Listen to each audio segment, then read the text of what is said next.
Hello दोस्तों, आज हम डिस्कस करेंगे आहा सोलर टेक्नोलॉजीज लिमिटेड के बारे में। इसका कामकाज क्या है,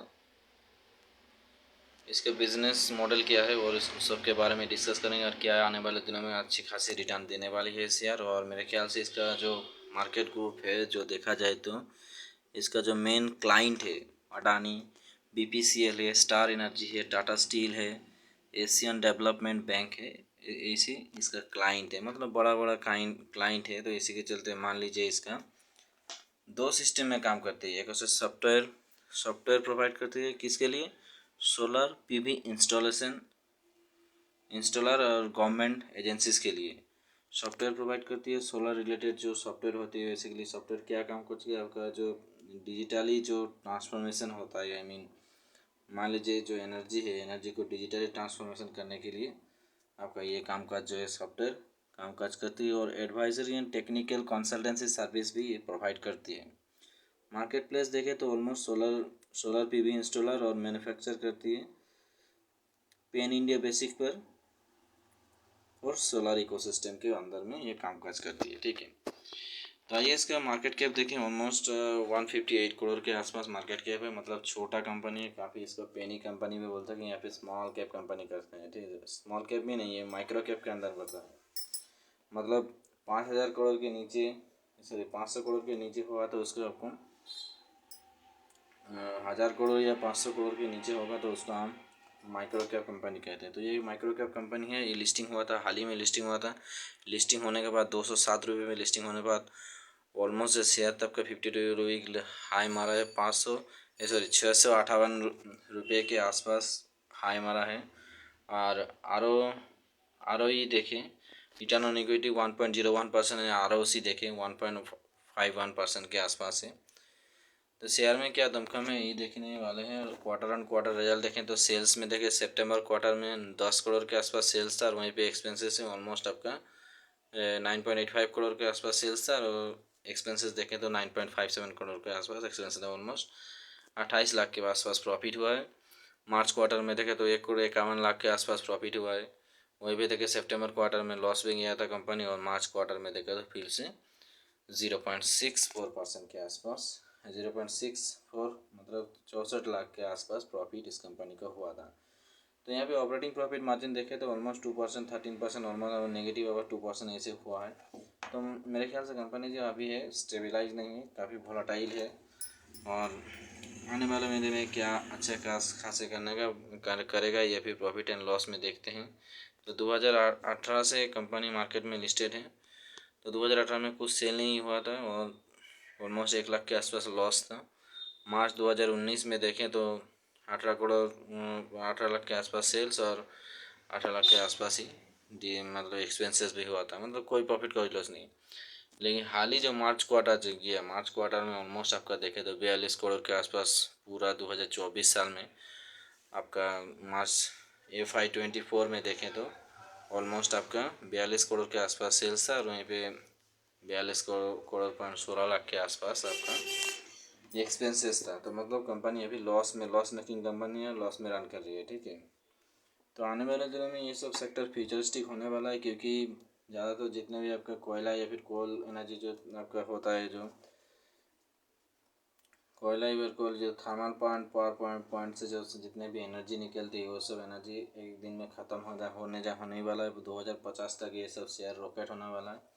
मिनिमम यहाँ से माने अनुमान करके चल सकते हैं कि यहाँ से मिनिमम 5 to 10 टाइम्स के रिटर्न देने वाला है। ठीक है, अभी थोड़ा सा कंपनी सर्वाइव कर रही है, फिर स्ट्रगल कर रही है, लेकिन ये टेक्नोलॉजी के ऊपर कामकाज करती है। मान लीजिए कोई हमने पावर मतलब ये सोलर प्लांट किया, उसमें सॉफ्टवेयर टेक्नोलॉजी होता है जो क्लीन टेक वाली, तो ये कंपनी कामकाज करती है। प्लस मैन्युफैक्चर भी करती है आपका ये पीवी सोलर पैनल भी। ठीक है, तो दोनों सेगमेंट में काम करते हैं। डिविडेंड पेमेंट को देता नहीं है।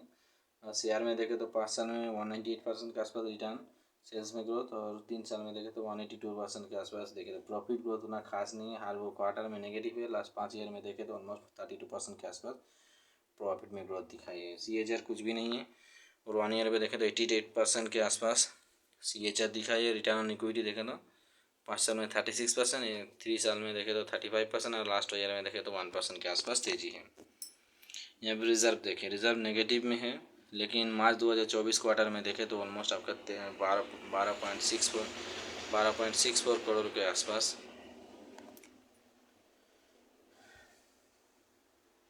12.64 करोड़ के आसपास इसका रिजर्व है। बोरोइंग देखें तो ना के बराबर ज़ीरो बोरोइंग है। यहाँ पे और एक चीज़ भी देखने वाले, कंपनी के आगे बढ़ने के लिए क्या चाहते हैं, उसका एसेट कितना की एसेट क्वार्टर ऑन क्वार्टर बढ़ रही है या फिर घट रही है। तो देखें तो एसेट क्वार्टर ऑन क्वार्टर बढ़ रही है। ऑलमोस्ट आपका मार्च 2024 क्वार्टर में देखें तो ऑलमोस्ट आपका 17.43 करोड़ के आसपास टोटल लायबिलिटीज़ है और एसेट भी है। ठीक है, एसेट भी है, लायबिलिटीज़ भी वही होता है। ठीक है, तो कंपनी का आए प्रोमोटर होल्डिंग और इन्वेस्टर के बारे में देखते, तो इन्वेस्टर के बारे में देखें तो प्रोमोटर के पास ऑलमोस्ट 37% के आसपास स्टेक है और पब्लिक के पास देखें तो 63 के आसपास सेल मतलब होल्डिंग है।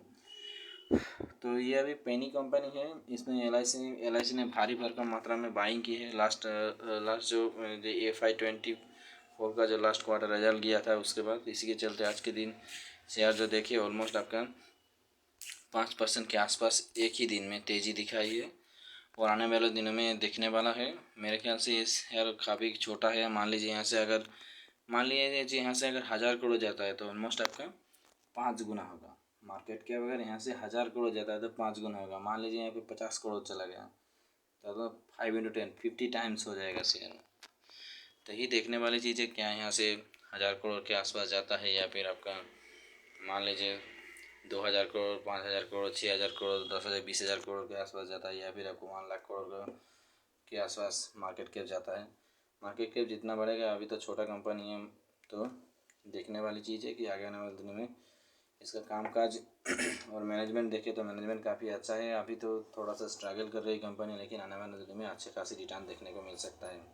कंपनी जो देखे बेसिकली आपका मैक्सिमम चार्ट पैटर्न में देखे तो ऑलमोस्ट कंपनी जुलाई 2023 को लॉन्च हुआ था 213 रुपये के आसपास और वहाँ से काफ़ी अच्छा एडवांस पे भी किया 431। वहाँ से गिरते गिरते कितना पहुँच गया था 217 और वहाँ से फिर से जाम देखने के बाद ऑलमोस्ट आपका 572 रुपये के आसपास चला गया था और अभी देखें तो फिलहाल शेयर 512 रुपये के आसपास ट्रेड कर रही है। लास्ट ट्रेडिंग सेशन में ऑलमोस्ट 5% के आसपास तेज़ी दिखाई है क्योंकि एल आई सी ने फिर से बाइंग किए और बड़ा प्रोमोटर जो है प्रोमोटर होल्डिंग भी अब थोड़ा थोड़ा करके बढ़ाई है सब सेक्टर वाइज में। 52 एक हायर लो देखे तो ऑलमोस्ट आपका 3 दुगना शेयर ने रिटर्न दे चुका है एक साल में। ठीक है, 52 एक हाई लो विचार कर विमर्श करें तो ऑलमोस्ट आपका दुगना कर दिया है, मतलब 3 टाइम्स हो गया है पैसा। ठीक है, तो लास्ट ट्रेडिंग क्वार्टर में देखें तो ऑलमोस्ट रेवेन्यू 168% के आसपास रेवेन्यू ने बढ़ती देखने को मिली, लेकिन नेट इनकम में देखें तो वहीं पे 40% के आसपास गिरावट। नेट प्रॉफिट मार्जिन में देखें तो 77% के आसपास गिरावट। अभी थोड़ा स्ट्रगल कर रही है कंपनी, कोई दिक्कत वाली चीज़ नहीं है, लेकिन लिस्टिंग होने के बाद काफ़ी अच्छा खासा रिटर्न दिया था और आगे भी देने वाला है। और मेरे ख्याल से ये शेयर यहाँ से मिनिमम 1000 तो जाएगा ही जाएगा एक साल के अंदर, क्योंकि जिस सेगमेंट में क्लीन टेक एनर्जी जो सोलर सेक्टर में कोई कामकाज करती है, पीवी सोलर भी प्रोडक्शन करती है और टेक्नोलॉजी प्रोवाइड करती है बेसिकली आपका जो सोलर सिस्टम एनर्जी को कन्वर्ट करने के लिए डिजिटली। ठीक है, तो ये सब सेक्टर में कामकाज करती है, तो मेरे ख्याल से शेयर इसमें वॉच लिस्ट में रखे और मेरे ख्याल से इन्वेस्टमेंट कर सकते हैं, लेकिन थोड़ा नॉलेज या ज्ञान अच्छे से विचार विमर्श करने के बाद इसमें इन्वेस्टमेंट कीजिए, क्योंकि पेनी कंपनी है। अगर यहाँ से प्रोमोटर बेच के निकल गए तो ऑलमोस्ट आपका शेयर जो है पम्प एंड डाउन प्रोसेस चलेगा और मेरे ख्याल से कंपनी पूरी बर्बाद हो जाएगा और काफ़ी ओवर वैल्यूड भी है, क्योंकि एक कंपनी अगर मान लीजिए 12-15 करोड़ का सेल दे रही है और वहाँ से आपका शेयर जो है ऑलमोस्ट आपका 500 या 600 रुपये के आसपास ट्रेड करे तो ऑलमोस्ट काफ़ी ज़्यादा ओवर वैल्यूड है। ऑलमोस्ट मिनिमम तो 10 टाइम्स के आसपास आई मीन इसका ओवर वैल्यूएशन है। तो किसी भी शेयर अगर प्रीमियम होती है तो उसको प्रीमियम भी पे करना पड़ता है और मेरे ख्याल से ये शेयर प्रीमियम क्वालिटी का है और आने वाले में अच्छा खासा करता है। जैसे कि कोई BBL हुआ या फिर पॉलीकैब हुआ, मान लीजिए जैसे अदानी के कुछ भी शेयर मिले, सब शेयर में एक्सपेंसेस होता है, काफ़ी एक्सपेंसिव होता है, तो ऐसे भी शेयर कुछ भी वैसे टाइप का है। मेरे ख्याल से इसे इन्वेस्टमेंट बनता है और इन्वेस्टमेंट करना भी चाहिए।